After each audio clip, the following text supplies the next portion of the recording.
A man lies on the boardwalk, his limbs bent and neck turned. There's some dried blood on the metal bench, right where the corpse's head rests. The floorboards are rotten and slippery wet around the hole. An empty bottle lies nearby. A chewing gum wrapper is clutched in his fist. A dried chunk of blood covers the hair at the back of his head. An open wound. It's sticky and cold to your touch.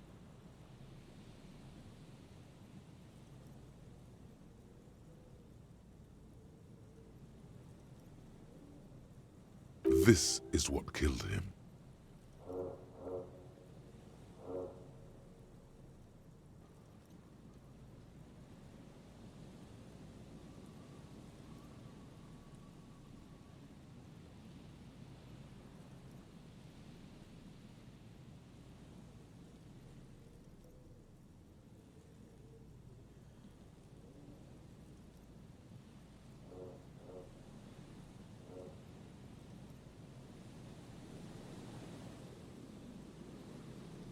I don't see any other major wounds, do you?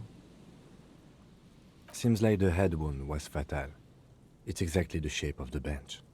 They screech under your feet ominously. It's hard to say whether the dead man's weight was the cause of the boardwalk to break. It definitely looks fragile. You see waves churning below. Something cracks beneath your feet.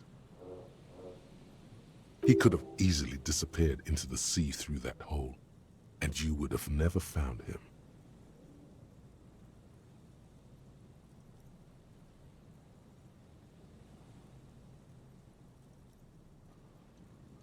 A .75-liter Tallulah vodka with its cap missing. There's hardly anything left inside.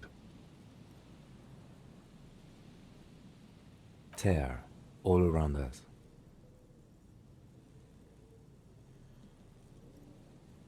I'd prefer if you didn't collect them this time. It's not proper. True. It feels disrespectful. Grabowski spearmint chewing gum. Green leaves on the cover. The man's mouth is half agape from the terror of the fall. The blackness of death. Stench. You think you see white chewing gum too? He ate the whole pack, right? It's to cover the smell of alcohol before going home. The worst thing is, I've seen it before. Almost the same scenario, even the chewing gum. It's always the same. The entire boardwalk creaks in the wind as you take a step back. Looks like one of the locals. He'd have to know this spot to come here. You don't just walk over here. But that's just a lazy assumption. What do you think? A dead working-class man with a bottle in his hand? Don't deceive yourself. You know who this is. The woman you met at the book stand? Why do you think it's her husband? Because it's the most working-class death you've ever seen. Yes, but what actual facts do you have that connect him with this woman you met at the book stand? The bright blue lining? Well, he's definitely someone's husband. Death by misadventure. He slipped and fell through the boardwalk. A truly unfortunate accident. If it wouldn't have been for that bench, he'd be alive. They'll seal this place off after the news reaches the coalition officials. I doubt that they have enough resources to actually repair the boardwalk. Not that sealing it off would keep anyone away. All it does is keep the city council's hands clean. It does seem to be a pretty straightforward misadventure, although there's still a question of identifying the body. From where I stand, I can see two options. We either take the case and follow the leads to identify the body on our own, or we report back to the station and leave this for our colleagues to handle. Alright, we should first examine the library card you found. Then we can call the station from my kinema. Let them know we are taking the case.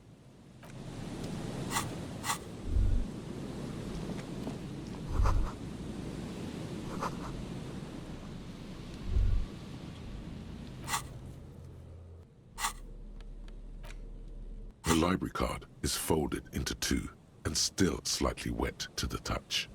The front side reads, Central Jamrock Public Library card, issued to Billy Mejean, expires July 53.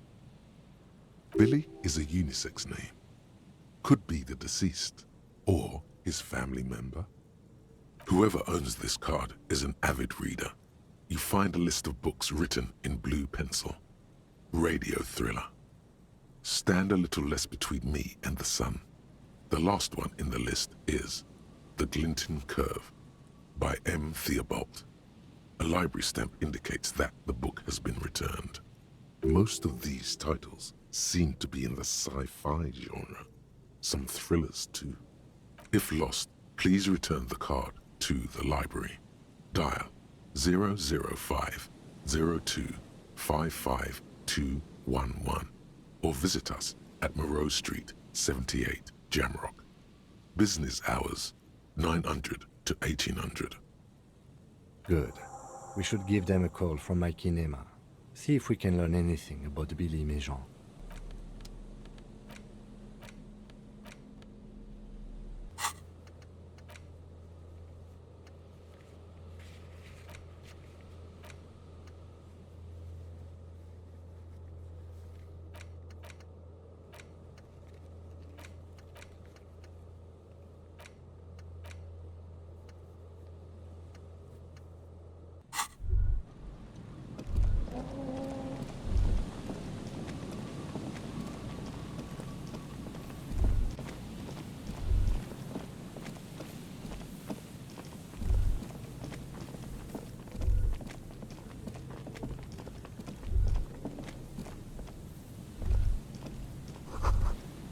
The remaining windows rattle from a strong gust of wind.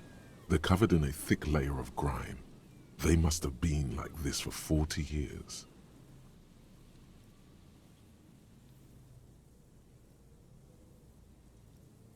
Dripping water falls from a high place. All you can see is the shadow of a collapsing staircase.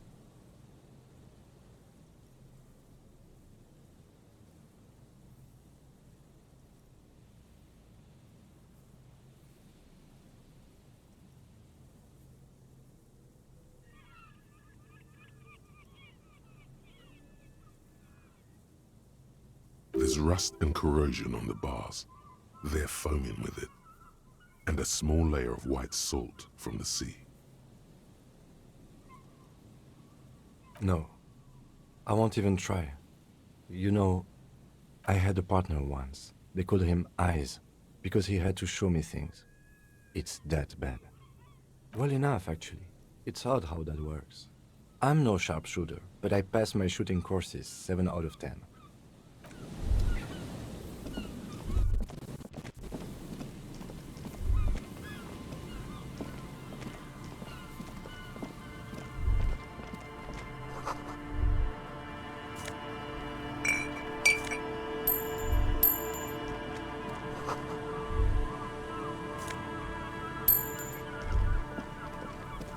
You see a once bright mural towering above you. The signage has peeled off over the years, but you can still make out Feld Electrical R&D. A slogan used to intertwine with the loops a long time ago. Now, only a shadow of peeled letters remains.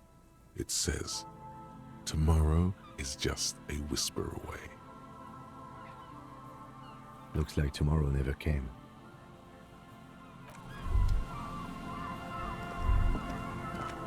And Mikhail noticed the windows, especially with how there are no windows on the south side. This was to deal with. You officers, come to investigate the historic subtext of West Martinez? I'm Tran Heilostam. You must be Kim Kitsuragi, right? I was just telling my son about this building. Not a lot of people realize the historic significance here. Very rich. Nice to meet you. Yes, hypertext. Young Carp and the collection of cultural hyperlinks. Oh yes, so Mikhail. They had to deal with monitor glare, especially in the summer. They still had vector monitors back then. That was 49 years ago. So they didn't have windows on the south wall.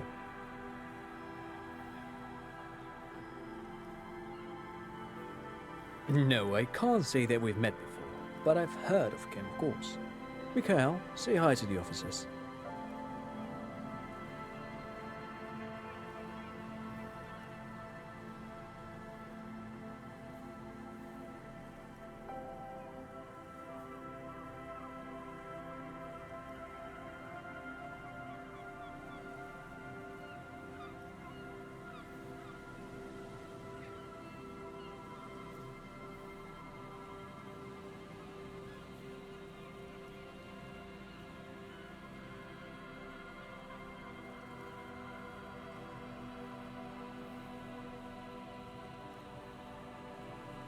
Mikhail's a little tired today. We spent all night trying to run Orbis on his radio computer. Have you heard of it? It's a programming language used in Grad. Quite tricky, but he wanted to play this Grad-made adventure program. We've been getting really into Worms lately. The man speaks in the artificial cadence of a professor, or someone who's been on too many radio shows.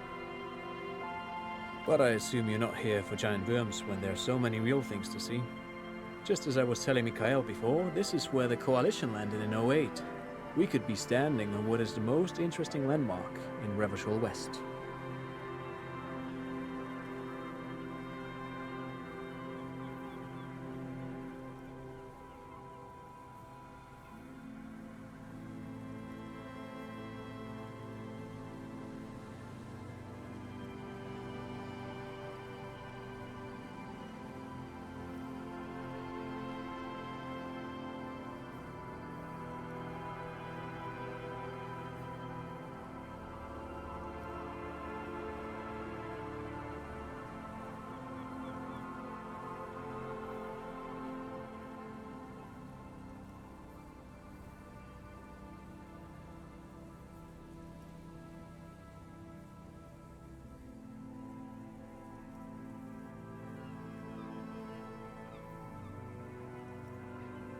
This man is your half-brother.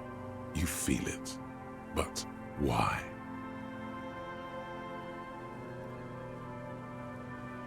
Well, get a load of this guy. He really enjoys his trivia. The Orbis programming language was named after its inventor, Victor Orbis, a cybernetician from Grad. They run Vox in the Occidental countries.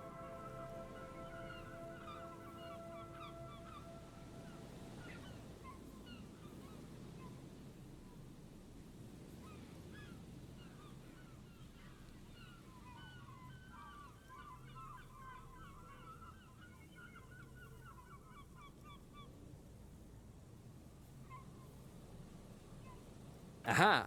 But it's not just any empty old building. What not a lot of people know is, this used to be the R&D department of Felt Electrical. And Felt, which now sells ink cartridges mostly, was once a top dog in the turn-of-the-century cybernetics boom.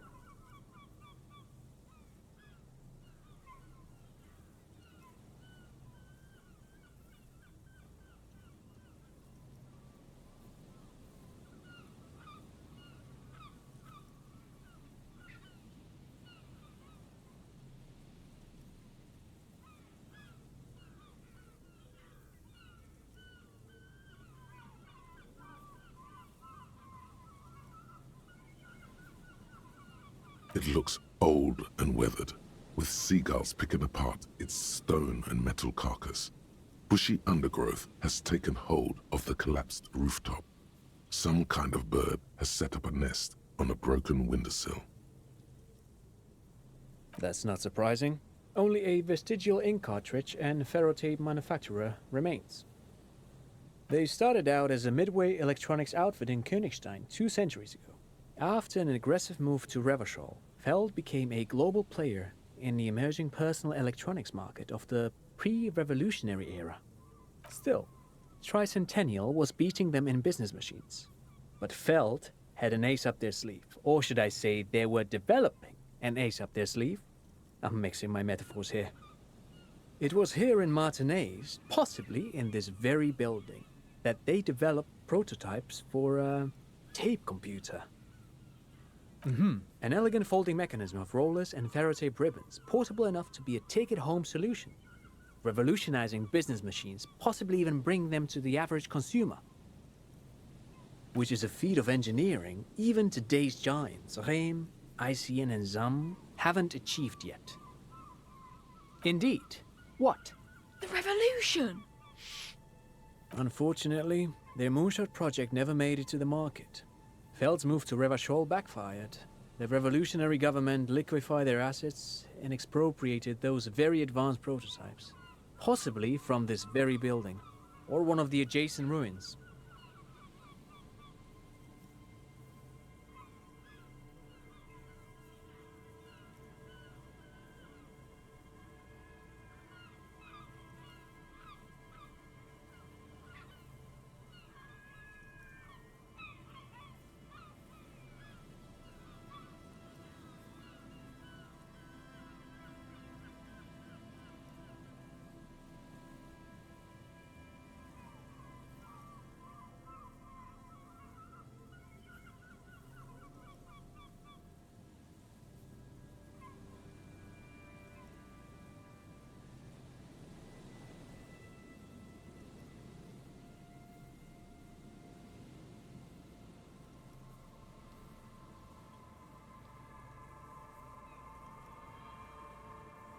All of this was built by Feld, even the boardwalk. Wild Pines built Martinez proper as a resort for their middle management. Feld built this side of town for R&D.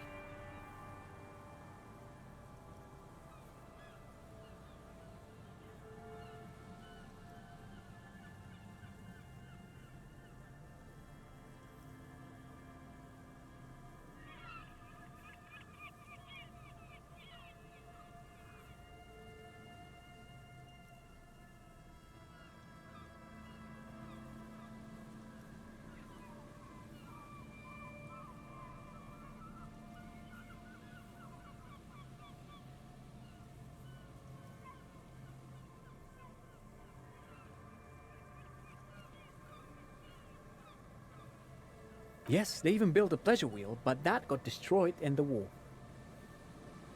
A pleasure wheel?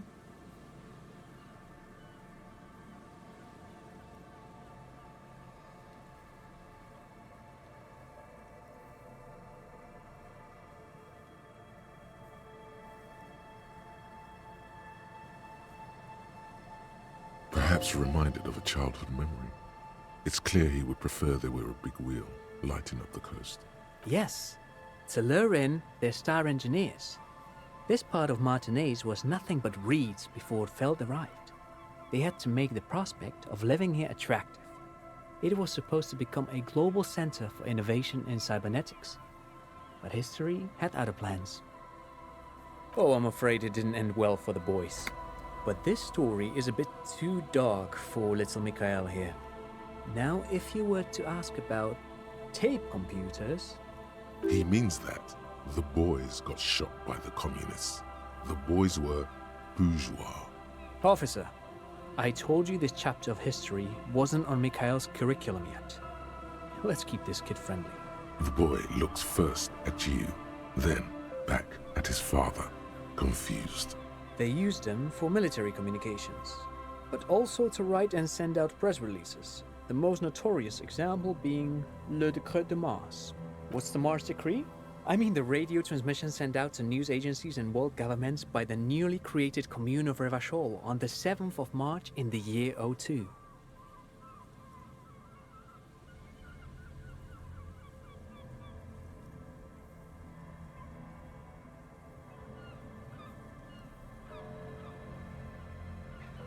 A short-lived legislative foundation for a short-lived utopia.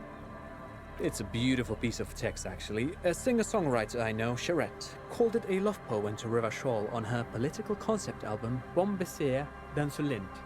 You should read it. Every local library in Revachol stocks a copy of the decree. I tried to get Mikhail to memorize it. Tried to. Someone was much too interested in worms to be paying any attention. The kid takes a peek at the green and silver worm on the cover of the book, already forgetting about this part of the discussion. Actually, no one knows. No one even knows what a computer made entirely of tape would look like. But word has it, they were very elegant, exquisite, alien-looking turn-of-the-century hardware. Buckle up. 10 years ago, I did a little freelancing, I guess you could say. I was a special consultant for an exhibition at the Womty Dumpty Dum Center in Vredefort, Oranje. It raised the same questions, and we had lengthy discussions with Paul Ockerman, who was head curator at the time. This was before the twins Keith and Guy Hughes joined the team, trying to... Wait, did he just say Wumpty Dumpty Dum Center? He did it. He said Wumpty Dumpty Dum Center, like it's the most natural thing in the world. What the hell is a Wumpty Dumpty Dum Center? And who the hell are Keith and Guy Juiced? The Womty Dumpty Dum Center for Contemporary Arts. The exhibition itself drew on Lagerman's notion of memory, and so there were some parallels. That's why the head curator, Paul Ockerman, chose to... In fact, I'm not. The Womty Dumpty Dum Center is a place you can visit if you're ever in Vredefort and are ever in the market for an exhibition space / contemporary art research center. But perhaps I should return to the tape computers. As I was saying, the device itself was very elegant, fragile even. One could write directly on the tape using a special chemical solution. The machine would then analyze the handwriting, perform operations, and project output onto a white screen. It was a beautiful, delicate thing. Made of black film and folding tape structures. Even one would be very useful. Though I understand the socio-economic causes of the revolution, it pains me to imagine the revolutionaries setting fire to the precious device. But so they did. The Felt playback experiment vanished into the fires of '07. Yes, the official name of the prototype. Some sources report it as the Felt playback experience, but those are incorrect. Who knows? Maybe it was an accident, or maybe they didn't want the technology to end up in the wrong hands. But of course, what else?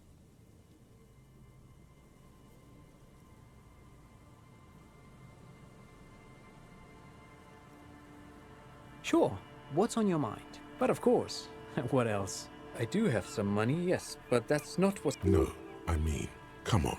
You need the money. If it's not a thing, he can give you some.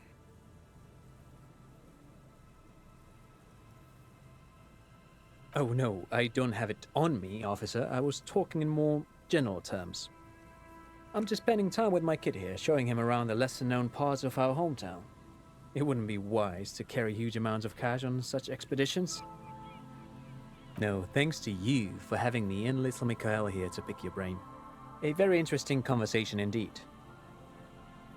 Pick your brain? If anything, this was rather one-sided. He did the talking. Whatever.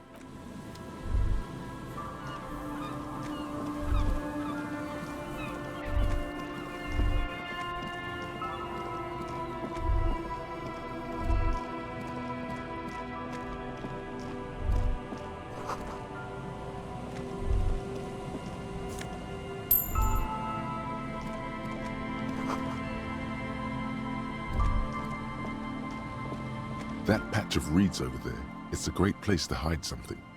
Kind of out of the way, being so close to the water. You don't have a reason to. Yet. Nothing. Just a hunch. The hunch passes, leaving you there, by the old boy bobbing in the water.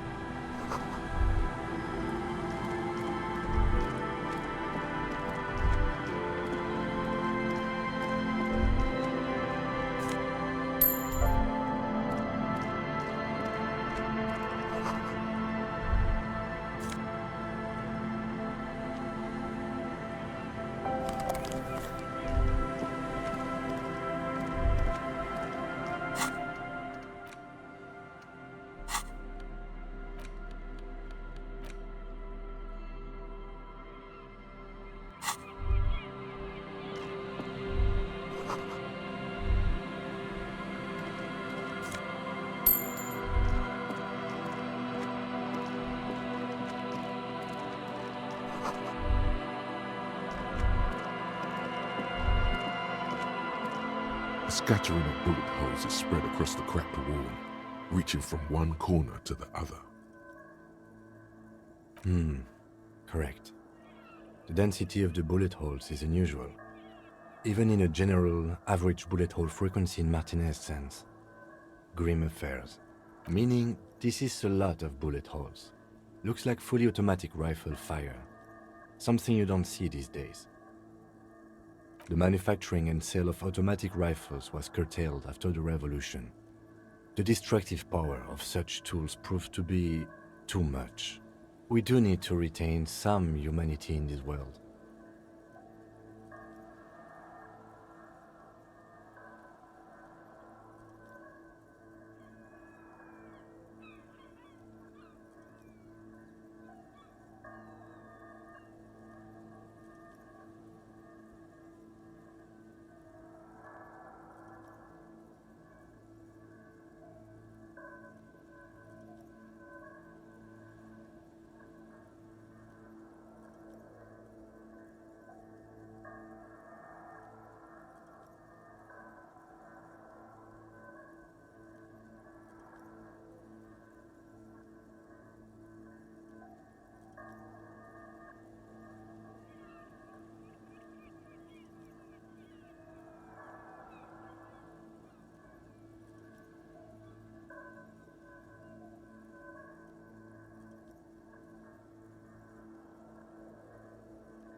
Unable to piece together the big picture just now. The scattering of bullet holes looks like one giant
as you hold it in your hands. There is no why.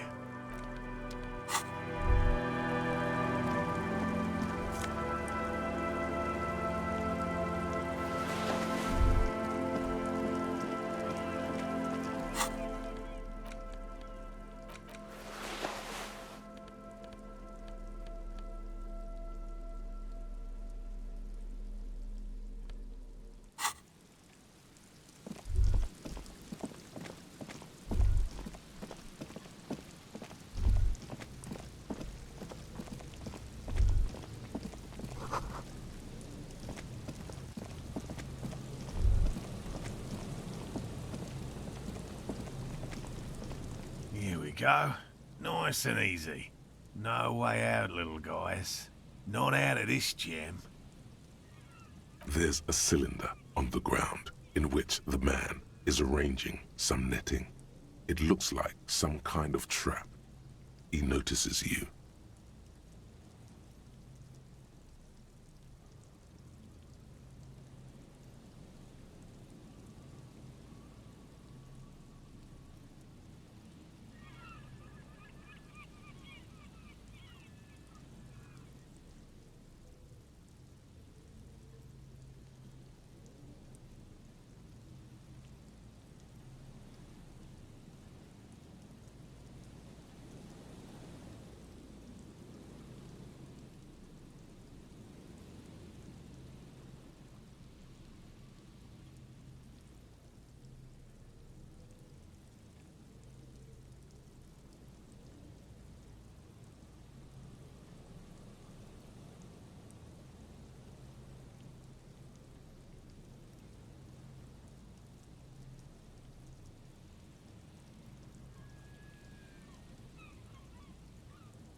Who's there? Oh, the police. Hello, officers. Is that the police? Why are the police here? Don't worry, Gary. I'll handle it. To what do I owe the pleasure? That's sarcasm. He takes no pleasure from Europe. Oh, no. It's all right. I'm just busy. What's this about?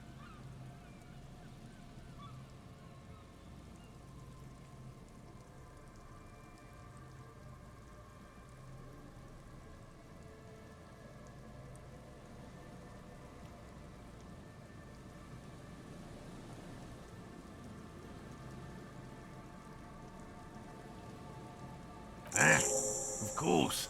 Thank you for passing along the message. That damn waterlock is broken, and we can't go all the way around the 881. The 881 is a raised motorway that separates Martinez from Jamrock. The labyrinth of streets underneath it makes it difficult to pass, not like walking over a nice waterlock. Oh, good. We should really be getting back. Gary could use a hot shower and a warm bed.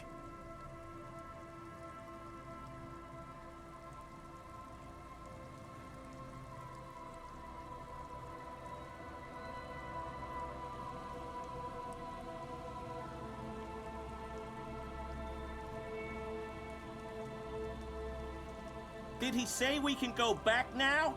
Yes, Gary. We can go soon. If you see Lena, tell her I won't be long. Sir, your wife is waiting for you. I just have to do one more round. See if the phasmid has taken the bait. Then we're going. Well, first of all, it's damn difficult to find, which is why we've been knee-deep in the reeds laying traps for it.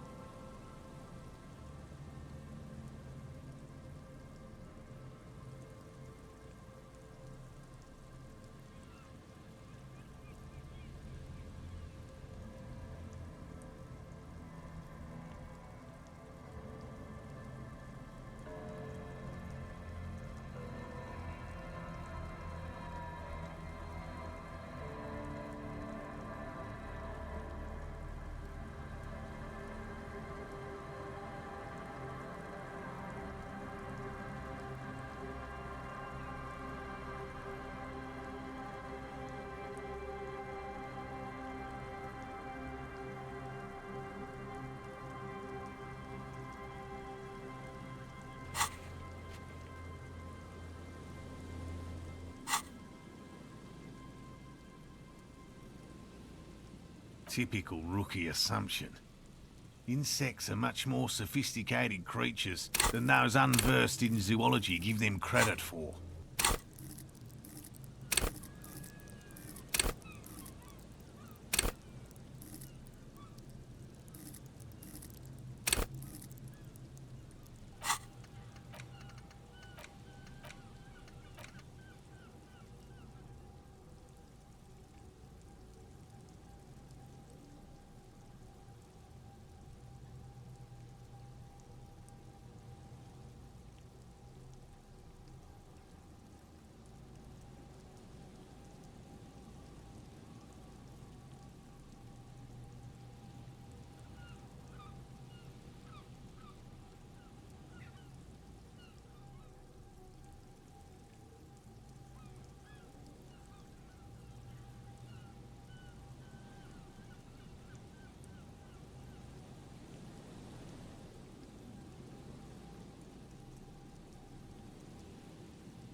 Even simply catching a glimpse of the Insulindian phasmid would be the apex of of any cryptozoologist's career.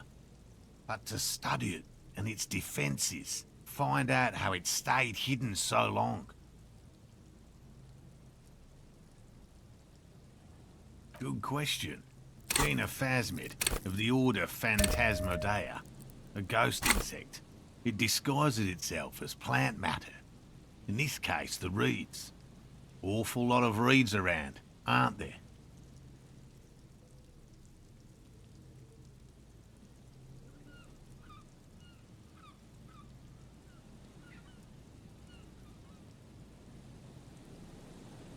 And I suspect it may have also developed other specialised techniques to protect itself from predators, or scientists, in our present case.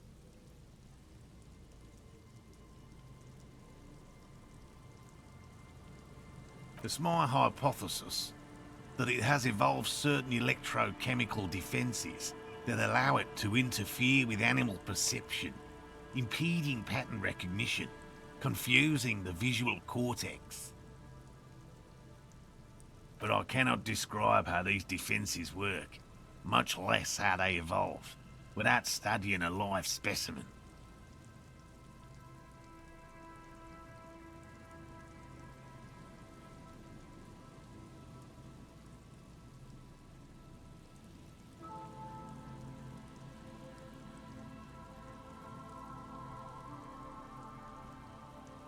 Yes, it makes perfect sense.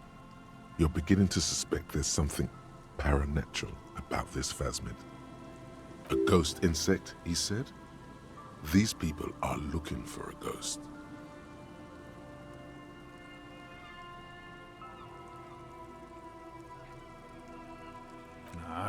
That is precisely what we're not. We are zoological specialists, looking for an extant species of phasmid.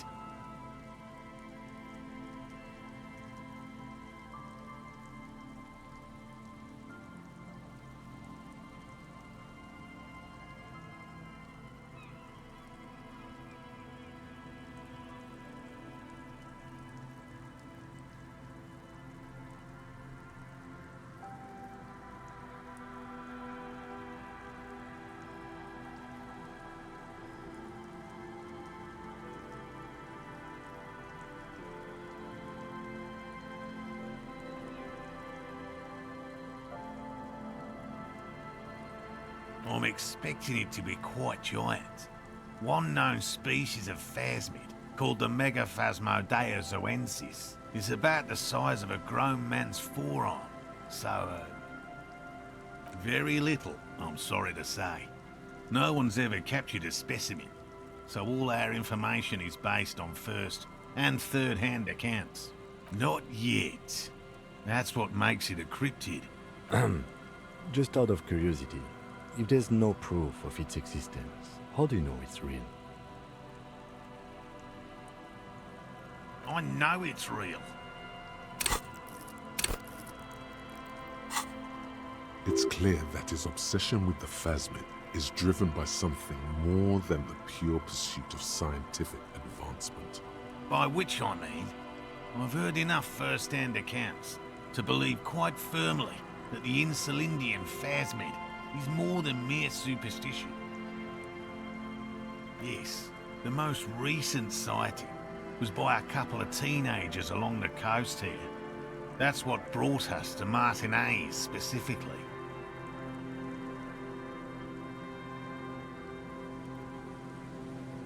It's the first credible sighting in several decades. Admittedly, it's an unusual location for this species, but with all the sewage runoff upstream, it probably doesn't matter much anymore. I have to resist the thought. Such an extraordinary creature is doubtlessly highly resilient. After all, it's generally thought to be capable of parthenogenesis. He means asexual reproduction. The females of the species don't need to mate to produce viable eggs. This makes it easier for a species with a small population to survive. Yes, the Insulindian phasmid is a very clever insect. That's why it's so damn difficult to catch. But as a scientist, I'll try my best to remain dispassionate. Well, they may not look impressive, but Lena designed them quite cleverly, so I'm sure they'll do the trick. Yes.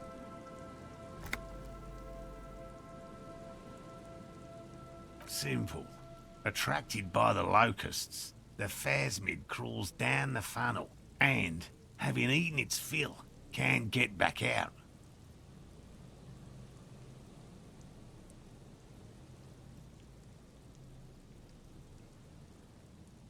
At least, that's the intention. The net isn't a perfect solution, but we didn't want to use anything that might damage the specimen's delicate exoskeleton.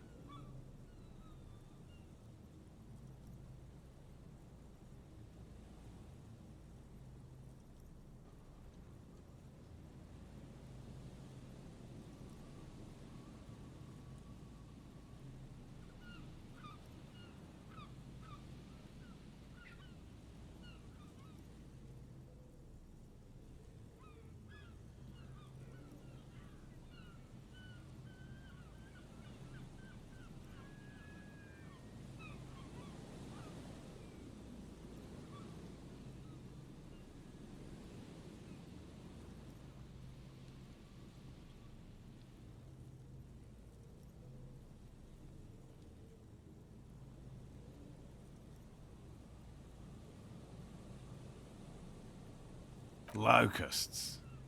Nearly all known phasmids are herbivores, of course. But we've hypothesized that the Insulindian phasmid might occasionally prey on other insects. Inside the traps, a number of locusts crawl and tumble over one another in a tiny, chittering swarm. A meat-eating stick insect? Does it pretend to be the reeds as part of its ambush behavior? This seems unlikely. Thank you for your opinion. We have also included plant material in the traps to satiate your skepticism. Not a big fan of skepticism, this one. They'll work, I assure you. The predatory hypothesis, using locusts as bait, accounts for the failure of previous efforts by other teams, which use plants. We have given this some thought.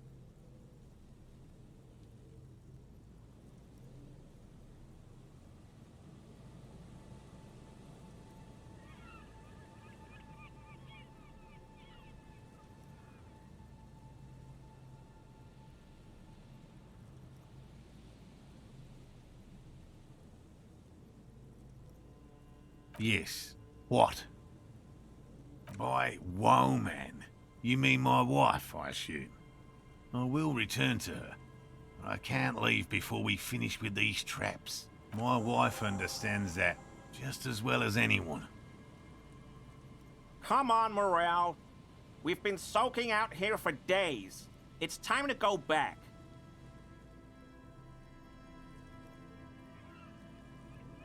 And leave the traps? Absolutely not. I won't let Lena down.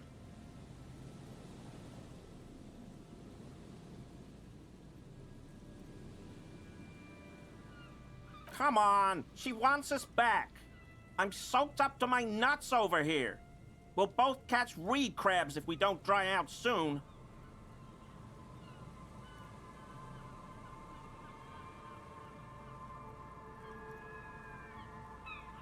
Won't let Lena down? Sounds like the cryptozoologist's wife shares a special connection to the phasmid somehow.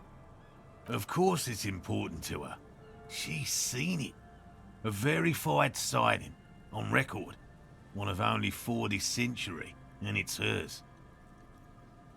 Yes, that's how we first came to know one another, in fact. But that's her story to tell, not mine. Needless to say, you must ask her about the mysterious phasmid.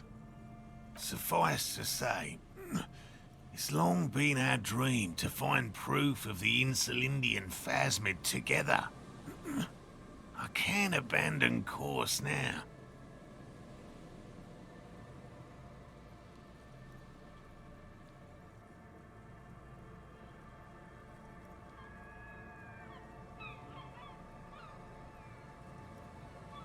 Good. A good quality to have, both for a police officer and an experimental zoologist. I didn't expect you to take such an interest in our work here, officer.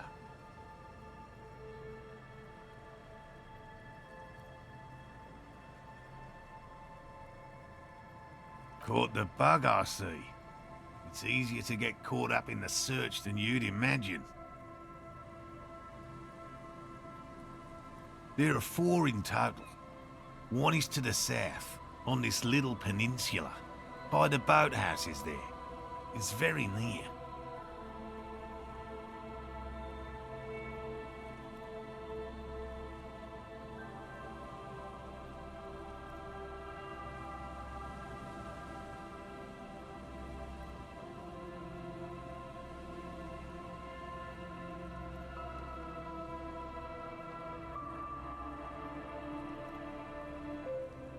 Another we sit in Land's End, to the northeast. It's behind a small sand dune there, on your way to the old radio tower, after the church. The third is set near the canal, where you crossed, by a concrete slab. A big thicket of reeds going up the slope, and among them... You should check at least one of those before returning to this one, since I just said it. This one's more of a technicality. But still, better safe and stupid than sorry. Bring it to me at once. Just make sure the trap is closed tight. He's not comfortable with the possibility that you'll claim the find, but he's lying about this even to himself. That's highly unlikely, officer. But in the event you do, I'll spray you with a pheromone mixture I developed. It's made of musk and research chemicals. The pheromone should attract the insect to you, or at least prevent it from bolting at the sight of you. It's quite potent. Will last you about a week.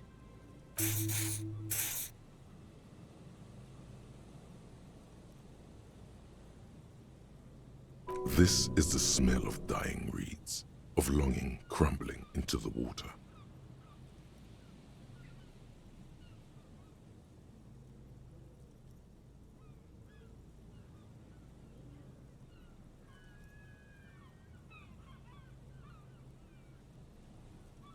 I hope you're not buying this. He dispenses it without letting you touch the canister, so it would be precious like holy water. It is precious. A single dose cost me 50 real to develop. Not that I expect you to understand self-financing one's own research.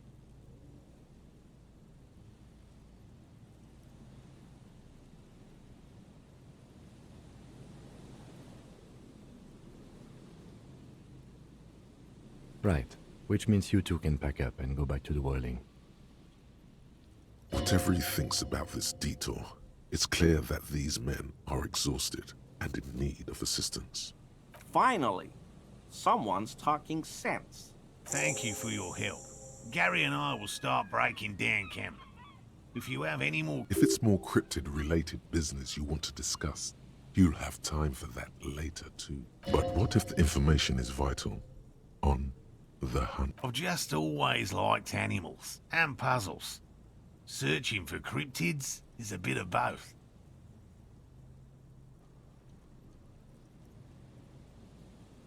He seems reluctant to talk about himself, but he'll open up, if you prod a little.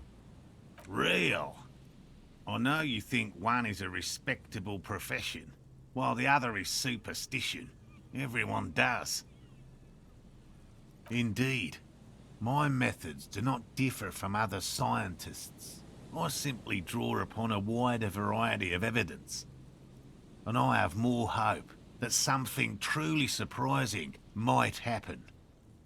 No, as I said, I have yet to catch a cryptid, although I have come close. Close enough to keep trying.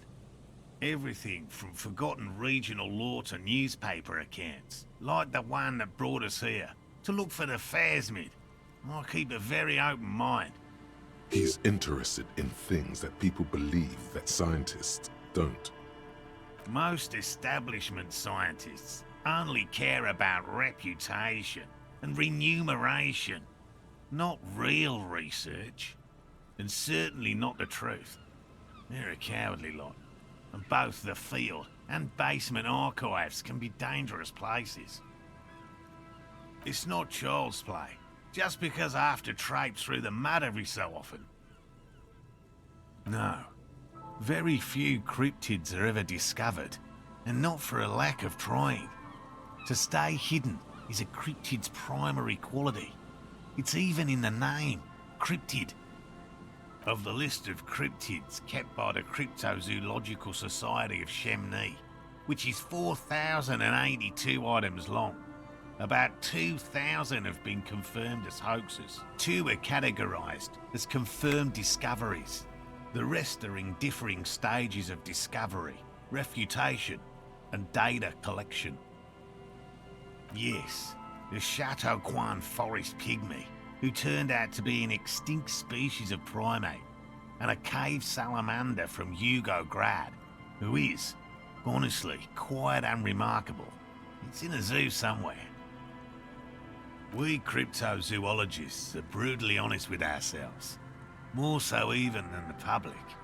With cryptids, do you know what the success rate in pharmacological research is?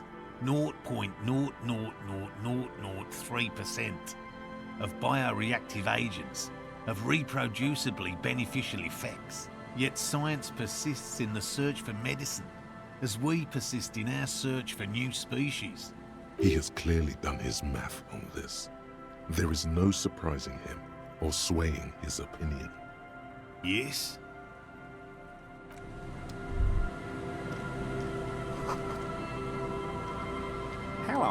I'm Gary.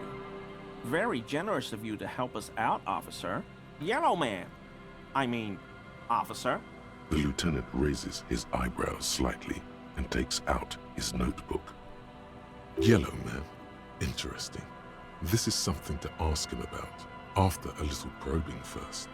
I'm just waiting for my friend Morel to finish up with his insect traps so we can return to civilization. I like nature, just not this bloody coast. It's mostly drunks and degenerates that come here. Degenerates. This man respects authority too much. To see the truth inscribed upon thine own visage. Pretend thou art a paragon of virtue.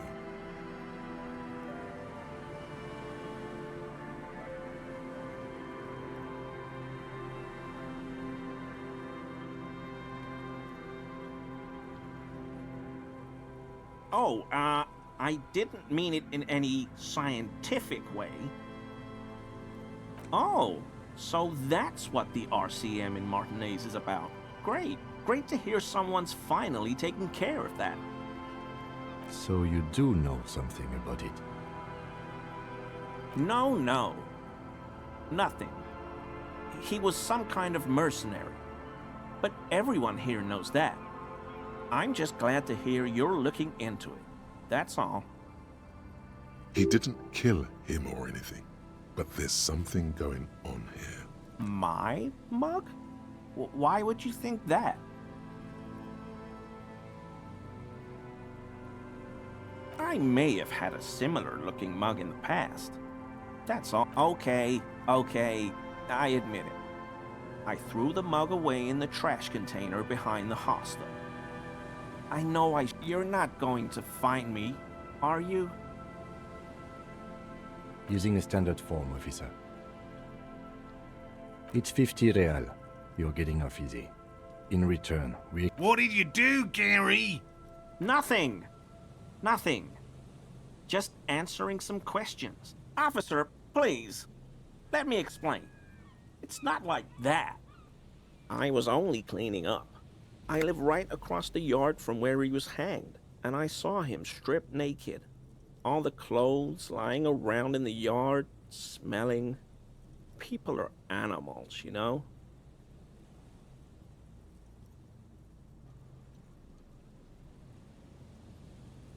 Then I came out to clean up the rags, because no one else would. I put them into the whirling's trash, along with a broken mug, admittedly. Okay. I was coming to throw the mug away, and, well, I threw the mug there and the clothes too. Right. It was just civic duty. Exactly.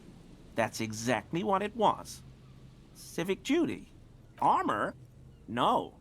I mean, yes. Of course. I know he was wearing armor, but I don't know anything about it. An infant could see he's not telling the truth, but he's too scared to admit more wrongdoing. I know a guy who works with the trash collection services, CS Municipal. He gave me a master key for the trash containers of Martinez. So I can use the Whirling's trash compactor to store my own stuff. Garbage disposal is expensive as hell. The damn Bohemians run it like a mob. I'm sorry, okay? I thought I could cut costs. I shouldn't have. I shouldn't have disgraced myself. Disgraced? No need for the histrionic, sir. It was, after all, just a trash container. I hope I could help your investigation. In my Does this mean you were in his apartment, admiring his colonial mug collection? Not many Sealites here, or anywhere. Oh, yes. Of course he is. I was just speaking about his connections. Let's change... Sounds like some conspiracy topic. You might be able to discuss it with him when the lieutenant isn't here, if you can remember it. No. I help Morel with research sometimes, and I've learned some things along the way. But I don't usually go in for picnics like this on my own. After all this time with Morel, he must have an opinion on cryptids. This could lead to a good one. Oh, yes, the burning rhino.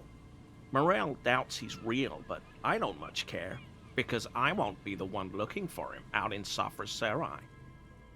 A rhinoceros that looks ordinary during the day, but burns brightly by night. Well, at least the males do. They have special ducts just above their shoulder blades that secrete a combustible fluid. When the rhino is just beginning to light itself, it looks as though it has wings of fire. But how is this combustible fluid lit? The rhino starts running very fast to build heat, then stops, raises its head, and sparks fly from its neck, setting its back ablaze. We don't really do that around here. Perhaps we should have more such decisive action in Revacol. You know, this city used to be a flaming rhino once, a long time ago. The flames are not just for decoration. They are an integral part of the beast's mating behavior.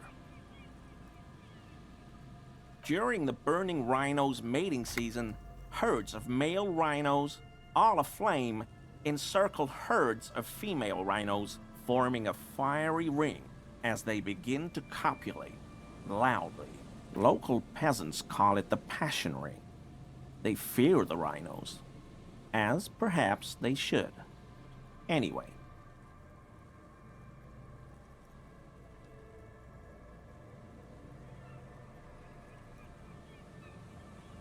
The lieutenant sighs, without looking up from his notes.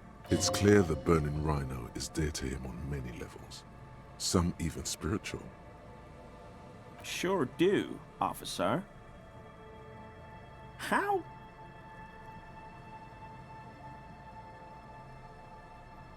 But why were you in my apartment, officer? So you work for Everard Clare? Officer, please tell him we're good. No, tell him I'll make it up to him. What have I done? He'll send the muscle after me.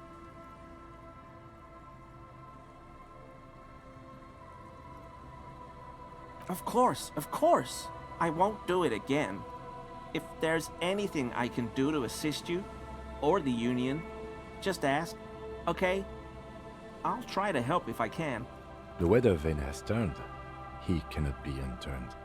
He clearly liked his squirming. He may even have changed his mind about the whole door-opening operation. Is he?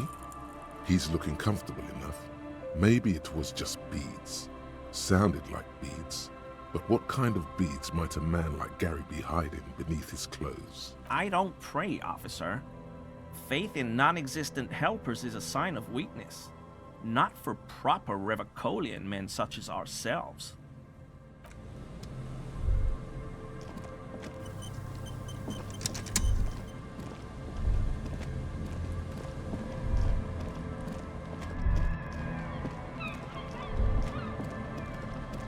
There's a trap in the locusts are crawling around in the trap, confused but uneaten. You see no carnivorous reed phasmid gorging on them. Big surprise. Anyway, 1 down, 3 to go. I meant no offense, just... Behind you, the ruins of a residential building rise over the reeds, shielding them from the wind. The reeds rustle confidently. When this district was booming, the reeds were kept at bay. Nothing obscured the freshly painted facades. Nowhere for drunks and adventurous teenagers to hide. Now only the wind blows.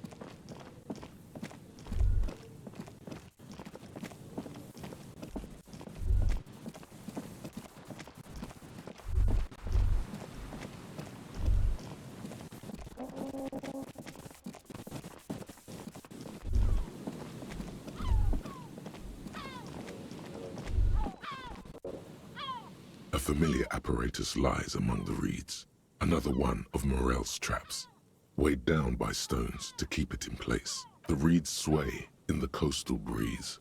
They seem to be waiting for something. The wind picks up here, near the cape's end, surrounding the narrow strip of land from 3 cardinal directions. It's cold for this time of year. This trap is also full of panicked locusts. No sign of any cryptozoological beast inside. Another empty trap. Always up for a good job. Otherwise, would I still be on this case with you?